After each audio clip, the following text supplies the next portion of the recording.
Daniel, sobre essa tragédia na Turquia, a gente conversa agora com o cônsul do Brasil em Istambul, o Paulo Roberto França.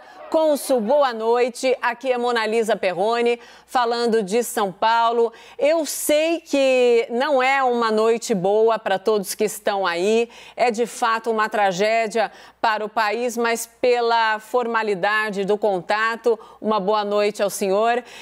Quero começar a entrevista, claro, com a participação do meu parceiro Daniel Adjuto e também o nosso analista de internacional, Lorival Santana, para quem eu dou boa noite agora, perguntando o seguinte: a gente acabou de relatar para quem nos acompanha que os tremores foram sentidos também em Istambul e o senhor está em Istambul. Então eu gostaria de saber o que o senhor sentiu, como é que foi, para a gente começar essa conversa. Bem-vindo à CNN Brasil. Boa noite, Mona Lisa. Boa noite a todos. É um prazer me dirigir a vocês. Muito obrigado por essa oportunidade de expor, infelizmente, uma tragédia muito grande. Estamos todos muito tristes com o que vem ocorrendo. Aqui em Istambul, Mona Lisa, o que ocorreu foi efeito do terremoto de forma muito suave. Aqueles que vivem em prédios muito altos sentiram o movimento do prédio, digamos assim, de forma mais acentuada.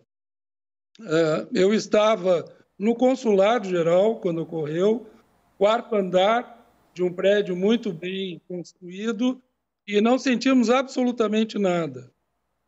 As autoridades locais aqui em Istambul dão conta que, embora tenha havido, como eu falei, efeitos aqui em Istambul, não há vítimas e não há destruição. Daniel? Cônsul, boa noite, muito obrigado pela conversa. O Itamaraty já informou que não há registros até o momento de brasileiros mortos nessa tragédia. Gostaria de saber do senhor se já há registros de desaparecidos brasileiros que possam estar nos escombros e como é a presença da comunidade brasileira, especificamente em Izmir. Daniel, uma boa noite. Nós, desde que ocorreu o terremoto, entramos em contato com a comunidade brasileira em Izmir. Nós temos aproximadamente 50 cidadãos brasileiros que vivem lá e, graças a Deus, não houve nenhuma vítima, as pessoas estão bem. Essa é a informação que nós temos. Nós estamos acompanhando, estamos informando o Itamaraty, que imediatamente também o Ministério em Brasília entrou em contato conosco para saber do alcance desta tragédia. E os brasileiros dão conta de que o terremoto foi muito forte, sentiram muito. Uma cidadã brasileira, particularmente, viu escombros de um desabamento muito perto da sua residência, mas, graças a Deus, eles não foram afetados, esses 50 cidadãos brasileiros. Essa é a informação que a gente tem até agora. Eu entrei em contato com o cônsul honorário do Brasil em Izmir, Ali Tamer, e ele me reportou a mesma informação.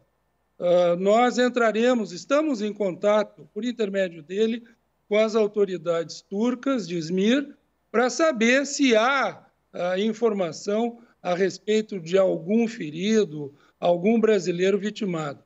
Como eu indiquei, até agora a informação é de que não temos brasileiros vítimas desta tragédia. Sim. Graças a Deus, todos estão sãos e salvos. Tomara que continue assim, sem a notícia de brasileiros nessa tragédia. Lorival Santana, sua pergunta, por favor.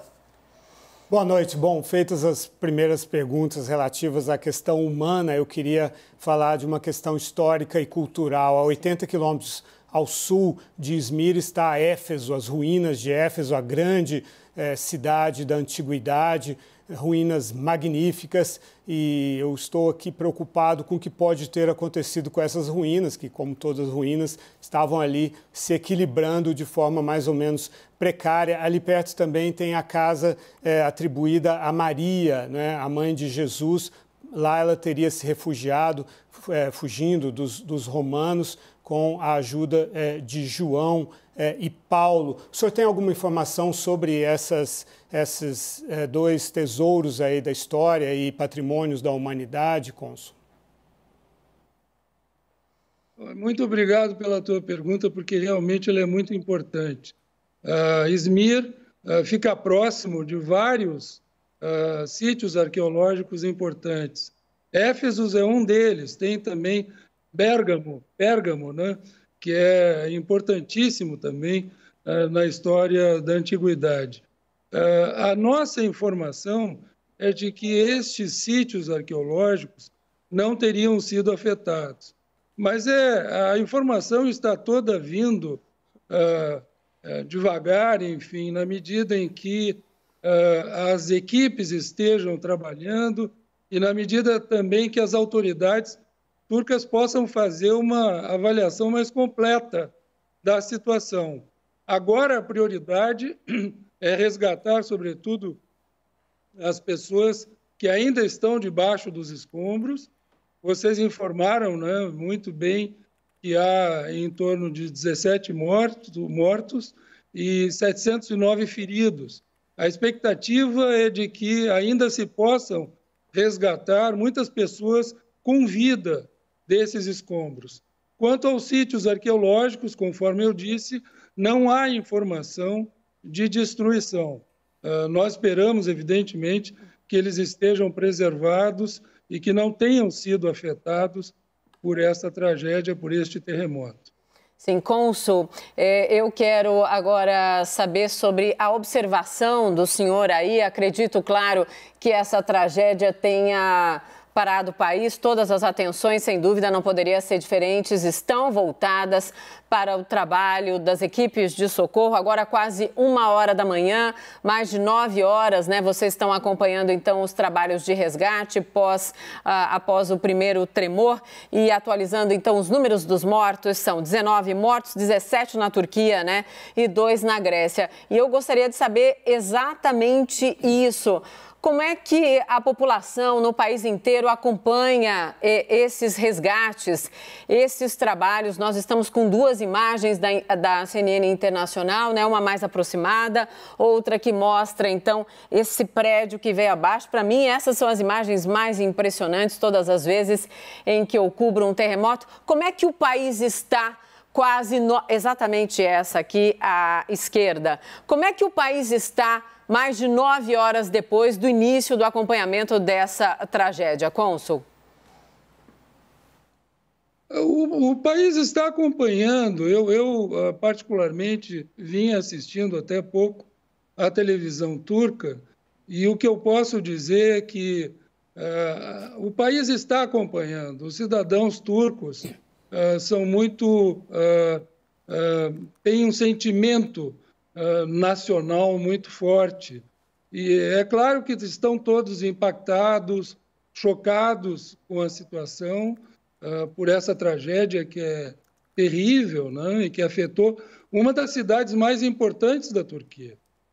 Izmir é uma cidade com em torno de 2,9 milhões de habitantes, sua área metropolitana tem 4,3 milhões de habitantes, é um polo industrial, é um polo agropecuário, é a terceira maior cidade exportadora da Turquia, depois de Istambul e Bursa. Então, todos estão chocados, acompanhando, enfim. Esse país sofre com terremotos historicamente.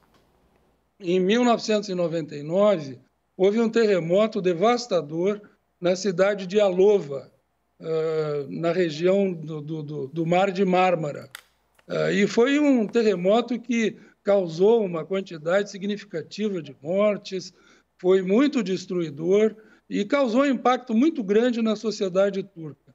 É óbvio que tudo isso reflete agora que essa tragédia esteja ocorrendo em Izmir. As pessoas estão acompanhando por televisão, por rádio. Istambul, que é uma cidade metropolitana com mais de 17 milhões de habitantes, eu poderia dizer que, em grande medida, está em frente às televisões, ouvindo rádio, tentando acompanhar as notícias pelos celulares, enfim, desta tragédia que abalou o país. Cônsul, as cidades turcas estão preparadas para abalos sísmicos, terremotos como esse? Esse terremoto de hoje não foi maior devido ao preparo ou esse preparo ainda precisa ser melhorado justamente para evitar esse tipo de tragédia? Depois do grande terremoto em 1999, a Turquia se preparou bastante. Passou legislação muito rigorosa em relação a padrões de construção, em relação a uma série de aspectos, digamos assim, de prevenção a esse tipo de tragédia. Além disso, a Turquia tem uma autoridade de manejo de desastres e emergências, cujo nome é AFAD, que está muito bem aparelhada. A quantidade de equipes da Defesa Civil que estão agora trabalhando nos escombros tem a ver com esse preparo, né? Agora, os terremotos são imprevisíveis, as próprias construções, embora preparadas, dependendo da circunstância, podem não resistir. Existem construções mais antigas que não obedecem àqueles padrões estabelecidos a partir do final dos anos 90, enfim, há uma série de aspectos, digamos assim, que têm de ser considerados. Agora, eu acho que, tendo em vista o que ocorreu a partir de 1999, depois dessa grande tragédia de Ialova, o país se preparou bastante.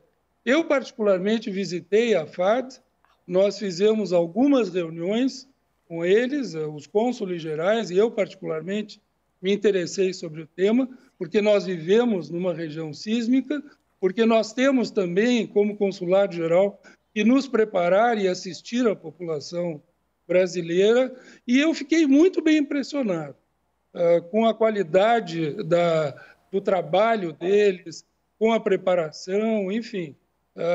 Eles são efetivamente de primeiríssima qualidade. Agora, é uma tragédia, né? É um desastre natural. Sim. Como eu disse, é uma região sísmica e, de vez em quando, esses abalos ocorrem, infelizmente. Lorival? Cônsul, eu não quero colocar o senhor numa situação difícil, eu sei que o senhor não pode falar muito de política, mas eu conheci aí em 2015 uma organização chamada Kimsemyokmu, que era justamente o braço para essas situações de desastre, uma grande entidade premiada na Europa que pertencia ao Hizmet, que foi banido, aí acusado de terrorismo, e essa organização foi desmantelada pelo governo Erdogan. Estariam fazendo um papel importante aí ao lado dessas outras entidades que também são muito experientes, muito importantes. Nós estamos vendo aí o Corpo de Bombeiros da Polícia Militar atuando. O senhor ouviu alguma crítica em relação a isso, o fato de ter se perdido aí uma entidade que poderia estar dando uma força neste momento? Dorival, olha, deixa eu te dizer honestamente que há uma série de ONGs que estão atuando nesse tipo de atividade. Nós, no consulado, particularmente, recebemos um treinamento, foi provocado por nós, por mim, enfim, eu provoquei esse treinamento, por uma ONG chamada ACUT, que é também de primeiríssima qualidade, que está atuando, e como ela, outras. Então, eu acho que eles estão aparelhados, viu? Eu te diria que, juntamente com as autoridades, juntamente com a FAD, que é a entidade primordial na prevenção e no combate a esse tipo de evento, enfim, há uma série de outras ONGs habilitadas que fazem um trabalho muito bom, de excelente nível. O treinamento que nós recebemos no consulado, eu fiquei particularmente feliz, porque, como eu disse, uma das coisas que nós temos que fazer é justamente nos preparar para esse tipo de evento. E nós, no consulado, temos que assistir à população brasileira. O treinamento da ACUT, que é essa ONG que eu mencionei, foi de excelente nível. Então, eu acredito que não. Eu acredito que agora a preocupação é se dedicar a tratar aí de encontrar sobreviventes nos escombros, Sim. tratar de resolver as questões que são prementes e que são demandadas por essa população que está sofrendo os efeitos dessa tragédia, né? Sem dúvida. Cônsul Paulo Roberto França, muito obrigada por esse tempo aqui conosco no Expresso CNN. É madrugada já aí na Turquia, vou liberar o senhor, claro, se conseguir para descansar um pouco. Uma boa noite, eu desejo, apesar de toda a tragédia, e até uma próxima oportunidade. Cônsul. Foi um grande prazer e eu estou à disposição de vocês. Muito obrigada. Uma boa noite para vocês. Obrigada.